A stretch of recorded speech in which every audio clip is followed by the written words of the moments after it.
అదే RTV app వార్తల్ని క్షణాల్లో చదివే అవకాశం ఉంటుంది. ఒక న్యూస్ పేపర్, ఒక టెలివిజన్ ఛానల్ మీ చేతుల్లో ఎప్పుడూ ఉంటాయి. ఏపీలో ఎమ్మెల్యే కోట, ఎమ్మెల్సీ స్థానాలు 5 ఖాళీ అయ్యాయి. అక్కడ కూడా పోటాపోటీగా పోటీ పడుతున్నారు. తమకంటే తమకని కూడా పార్టీల పరంగా కూడా వారు చర్చించుకున్న పరిస్థితి కనబడుతోంది. రేసులో ప్రజెంట్ అయితే మెగా బ్రదర్ నాగబాబు కూడా రేసులో ఉన్నారు. వైసీపీకి రాజ్యసభ సభ్యత్వానికి రాజీనామా చేసి టీడీపీలో జాయిన్ అయినటువంటి మోపిదేవి వెంకటరమణ కూడా ఈ రేసులో ఉన్నారు. అసెంబ్లీ ఎన్నికల్లో పిఠాపురం సీటును త్యాగం చేసినటువంటి వర్మ కూడా ఈ రేసులో ఉన్నారు. ముగ్గురికి దాదాపుగా కన్ఫర్మ్ అయినట్టుగా చెప్పాలి. అయితే వర్మకి, మోపిదేవి వెంకటరమణకి ఇద్దరు కూడా గతంలో టీడీపీకి సంబంధించి అధినేత చంద్రబాబు నాయుడు హామీ ఇచ్చినట్టు తెలుస్తోంది.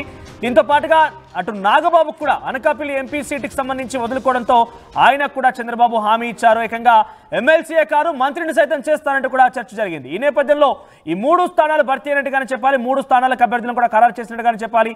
మరొక 2 సీట్ల కోసం బీజేపీ కూడా ఒకదాని కోసం పట్టుబడుతోంది. మరొక స్థానాని కోసం టీడీపీ, జనసేనలో చాలా మంది నేతలు కూడా పోటీ పడుతున్నారు. మరి ఏం జరుగుతుందో చూడాల్సిన అవసరం అయితే ఉంది. 5 స్థానాలు ఖాళీ అయ్యాయి.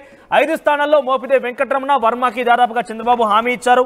నాగబాబు కూడా అనకాపల్లి సీటు, ఎంపీ సీటు త్యాగం చేశారు కాబట్టి ఆయన కూడా దీంట్లో భర్తీ అయ్యే అవకాశం ఉంది. ఆయనకి ఏకంగా మంత్రి పదవి కూడా రాబోతోంది. ఎమ్మెల్సీగా ఆయన తీసుకొని మంత్రివర్గంలో కూడా చోటు కల్పించబోతున్నారని ఒక చర్చ అయితే ప్రారంభమైంది.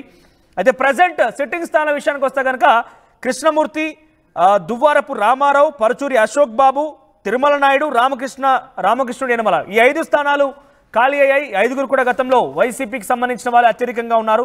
సో ప్రజెంట్ కూటమి ప్రభుత్వం అధికారంలో ఉంది కాబట్టి నాగబాబుకి జనసేన కోటాలో రాబోతోంది. మోపిదేవి వెంకటరమణ, వర్మకి ఇద్దరు కూడా టీడీపీ కోటాలో, మరొకరికి బీజేపీ వాళ్ళని ఒక పట్టుబడుతోంది. మరొకరికి బీజేపీ కూడా స్థానం కావాలని వారు కోరుతున్నారు. మరి ఒక స్థానం అయితే మిగిలి ఉంది. మరి ఒకరికి ఎవరికి అవకాశం దొరుకుతుందో చూడాలి. మరిన్ని అప్డేట్స్ రాజేష్ అందిస్తారు. రాజేష్, ఏంటి 5 స్థానాలు ఖాళీ అయ్యాయి. 5 స్థానాలకు సంబంధించి ఇప్పటికే షెడ్యూల్ విడుదలైంది. మార్చి 3న నోటిఫికేషన్ విడుదల కాబోతుంది. 20న పోలింగ్ ఉండబోతోంది.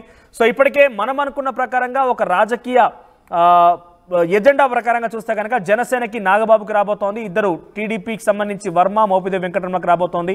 మరొక ఇద్దరు ఎవరు బీజేపీ ఎటువంటి విధంగా వారు కూడా రిక్వెస్ట్ చేస్తున్నారు. బీజేపీలో నుంచి ఎవరు అభ్యర్థిగా ఉండే అవకాశం ఉంది? అప్డేట్స్ ఏంటి?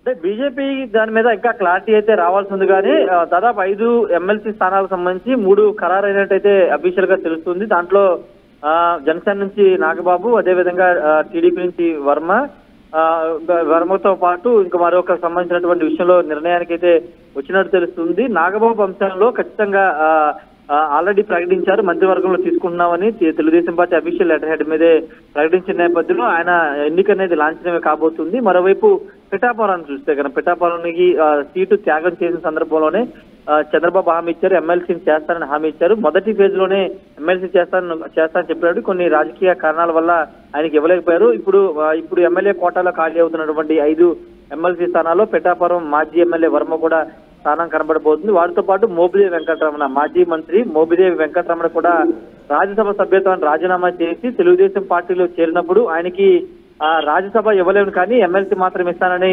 చంద్రబాబు హామీ ఇచ్చారు. కాబట్టి ఇప్పుడు ఆయన రాజ్యసభ వదులుకున్నందుకు ఎమ్మెల్సీ స్థానంతో ఆయనకి ఆ సీటు భర్తీ అయితే చేయబోతున్నారు. మిగతా 2 స్థానాలకు సంబంధించిన విషయంలో ఒకటి బీజేపీకి వెళుతుందనే ప్రచారం జరుగుతుంది. కానీ మరి బీజేపీకి ఉన్న ఎమ్మెల్యేల సంఖ్య చూస్తే 7 మాత్రం ఎమ్మెల్యేలు ఉన్నారు కాబట్టి మరి ఆ పార్టీకి ఇస్తారా లేదా అనేది తెలియాల్సి ఉంది. ఒకవేళ ఈక్వేషన్స్ అంటే కూటమి పార్టీకి సంబంధించిన ఈక్వేషన్ చూస్తే కనుక ఇప్పటికే అటు జనసేనకి హరిప్రసాద్ కి ఒక ఎమ్మెల్సీ సీట్ ఇచ్చారు. ఇప్పుడు నాగబాబుకు మరో సీట్ ఇస్తున్నారు కాబట్టి బీజేపీ కూడా మరొక స్థానాన్ని కోరే అవకాశం ఉంది. కాబట్టి ఖచ్చితంగా బీజేపీ కూడా ఇచ్చే అవకాశం కనబడుతుంది. అయితే బీజేపీ మాత్రం బీజేపీ మీద పోటీ అయితే చాలా ఉంది కాబట్టి బీజేపీ కూడా పార్టీ నిర్ణయం తీసుకుని ఒక అభ్యర్థిని ప్రకటించే అవకాశం అయితే కనబడుతుంది. మరొక ఖాళీ అవుతున్న మరో ఎమ్మెల్సీకి సంబంధించిన విషయంలో ఎవరికి పార్టీకి పనిచేసిన వాళ్ళకి ఇవ్వాలని నిర్ణయించుకుంటున్నారు.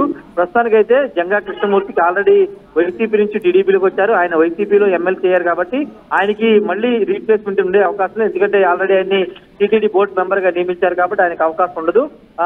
అశోక్ బాబు ఇంతకుముందు ఏపీఎన్జీ అధ్యక్షుడు ఉన్నటువంటి అశోక్ బాబు 2019లో ఆయన ఎమ్మెల్సీ అయ్యారు. ఇప్పుడు మరోసారి ఆయనకి ఏమైనా అవకాశం కల్పిస్తారో చూడాల్సిన అవసరం కనబడుతుంది. ఎందుకంటే పార్టీ కార్యాలయానికి సంబంధించినటువంటి విషయంలో చాలా యాక్టివ్ గా ఆయన పనిచేస్తున్నారు. పార్టీ నిర్మాణానికి సంబంధించినటువంటి క్రియాశీలకంగా పరుజూరి అశోక్ బాబు వ్యవహరిస్తున్న నేపథ్యం తిరిగి ఆయనకి కంటిన్యూ చేస్తారని ఒక చర్చ కూడా నడుస్తున్న నేపథ్యం ఆయన కంటిన్యూ చేస్తారా లేకపోతే కొత్త పేరు ఏదన్నా టీడీపీ నుంచి వచ్చే అవకాశం అయితే కనబడుతుంది. ఏదేమన్నప్పటికీ ముఖ్యంగా జనసేన ఒకటి, బీజేపీ ఒకటి, టీడీపీకి 3 స్థానాలు ఇప్పుడు భర్తీ చేసే అవకాశం అయితే కనబడుతుంది మనోజ్. రైట్ రాజేష్. సో మొత్తం మీద 5 ఎమ్మెల్సీ స్థానాలు ఖాళీ అయ్యే ఎమ్మెల్యే కోట ఎమ్మెల్సీ స్థానాల కోసం కూటమి పార్టీలు పోటీ పడుతున్నాయి. దాంట్లో ఇప్పటికే 3 కన్ఫర్మ్ గా మనం చెప్పొచ్చు. పిఠాపురం నియోజకవర్గ స్థానాన్ని వదులుకున్నటువంటి వర్మకి తప్పకుండా ఎమ్మెల్సీ అవకాశం కల్పిస్తామని గతంలో టీడీపీ అధినేత చంద్రబాబు నాయుడు హామీ ఇచ్చారు. మరోవైపుగా మోపిదేని వెంకటరమణ కూడా రాజ్యసభ సభ్యత్వానికి వైసీపీ పార్టీకి రాజీనామా చేసిన తర్వాత టీడీపీలో జాయిన్ అయ్యాక రాజ్యసభ వస్తుందని అందరూ ఊహించారు. కానీ రాజ్యసభ కాకుండా ఆయనకి ఎమ్మెల్సీ హామీ ఇచ్చినట్టు తెలుస్తోంది. మరోవైపు నాగబాబు కూడా జనసేన పార్టీ కోటాలో at the same time Anakapalli MP seat కూడా త్యాగం చేశారు కాబట్టి ఆ కోటలో ఆయనకి ఎమ్మెల్సీ ఇచ్చి అవసరమైతే మంత్రివర్గంలో కూడా చోటు కల్పిస్తామని ఒక చర్చ కూడా జరిగింది. అది నిజం కాబోతున్న వార్తలు మనం చూస్తున్నాం. ఇప్పుడు త్వరలోనే ఆయనకి ఎమ్మెల్సీకి అవకాశం ఇచ్చి మంత్రివర్గంలో కూడా తీసుకునే అవకాశం ఉంది. మరొక 2 స్థానాల్లో ఎవరు అభ్యర్థి అనేది కొంత అటు ఇటుగా కనబడుతోంది. సో ఈ నేపథ్యంలో బీజేపీ కూడా ఒకటి కావాలని అడుగుతున్నట్టు తెలుస్తోంది. మరి ఏ రకంగా కూటమి పార్టీలు ఈ 5 ఎమ్మెల్సీ స్థానాలు పంచుకుంటాయో చూడాలి. మరి ఏ రకంగా డివిజన్ ఉంటుందో చూడాలి. సో ఎమ్మెల్సీ స్థానాల కోసం ఎమ్మెల్యే కోట అభ్యర్థుల్లో 3 కన్ఫర్మ్ అయ్యారు. మరొక 2 ఎవరనేది ఇప్పుడు చర్చగా సాగుతోంది. మరి చూద్దాం ఏ రకంగా ఉంటుందనేది. మార్చి 3న నోటిఫికేషన్ విడుదల కాబోతోంది. 10వ తేదీ వరకు ఈ నామినేషన్ ప్రక్రియ ఉంటుంది. 20వ తేదీన నామినేషన్ సంబంధించి ఎవరైతే అభ్యర్థులు పోటీలో ఉన్నారో వారికి ఓటింగ్ ప్రక్రియ ఉంటుంది. ఆ తర్వాత అదే రోజు సాయంత్రం కన్నా ఎన్నికలకు సంబంధించి ఫలితాలు ఉంటాయి. విప్ జారీ చేసే అవకాశం. దీంట్లో ఎట్టి పరిస్థితుల్లో కూడా వైసీపీ కనీసం కనుచూపు మేర కూడా వచ్చే అవకాశం అయితే లేదు.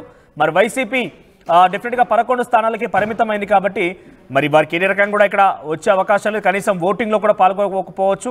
సో కూటమి పార్టీలే ఏ రకంగా విభజించుకుంటాయి, వారి యొక్క షేర్ని ఏ రకంగా తీసుకుంటాయో చూడాలి. మరి మరిన్ని వీడియోస్ కోసం ఛానల్ ని సబ్స్క్రైబ్ చేయండి. లేటెస్ట్ అప్డేట్స్ కోసం వాట్సాప్ ఛానల్ ని ఫాలో చేయండి. అండ్ లింక్ డిస్క్రిప్షన్ లో ఉంది.